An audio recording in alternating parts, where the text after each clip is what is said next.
The harbor at the big station is a busy place, and the engines that are there are some of the best workers on the whole island. Each day, large ships full of valuable cargo are brought in from the mainland and abroad. Engines like Rosie help shunt the goods they bring in for the bigger goods engines to take inland. However, the engines aren't alone in these docks, as the road vehicles use them too. These roads need repaving, and so the harbor company brought in George to help. Railways are no good, turn them into roads. Pull them up, turn them into roads. Be quiet, retorted Rosie. You need our help with your roads anyway. That tar is coming from the rails. A lorry could easily do that, replied George. And in half the time too. Not to mention, you've seen how many accidents there are on the railway. For the sake of public safety, there should become roads. You're one to talk about accidents. James told me once about you running into one of the narrow gauge engine's trains. George said no more. He just scowled and chuffed off to find his work. Roads are the future, George called to nobody in particular. Scrap the rails today. George was to share the coal loaders with the steam engines of the harbor. This proved convenient for him, but not so for the engines. George would hog the space on the rails, meaning Rosie couldn't properly shunt her trains when George was taking on fuel.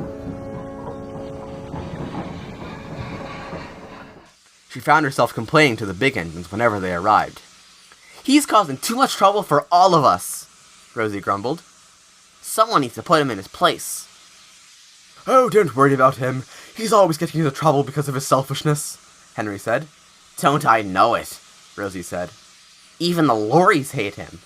Trust me, Henry said. Leave him to himself. He'll sort himself out, just you wait. I have my doubts, Rosie said to herself as Henry departed.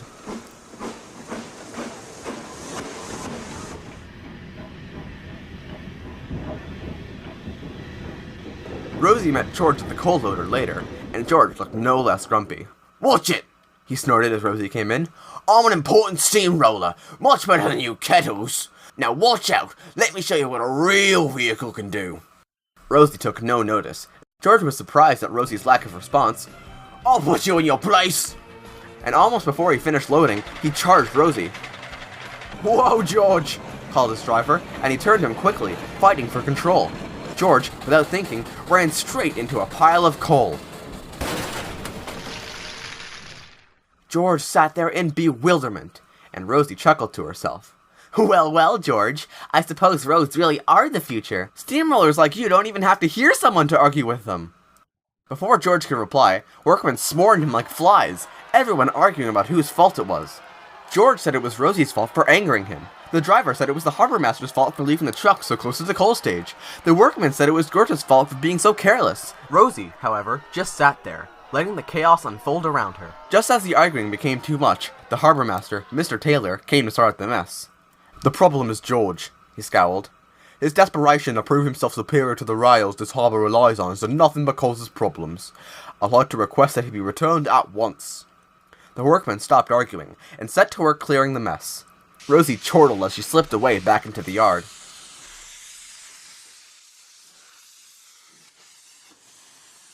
Later that day, Rosie saw George again. This time, however, he was loaded onto a flat wagon on Henry's goods train.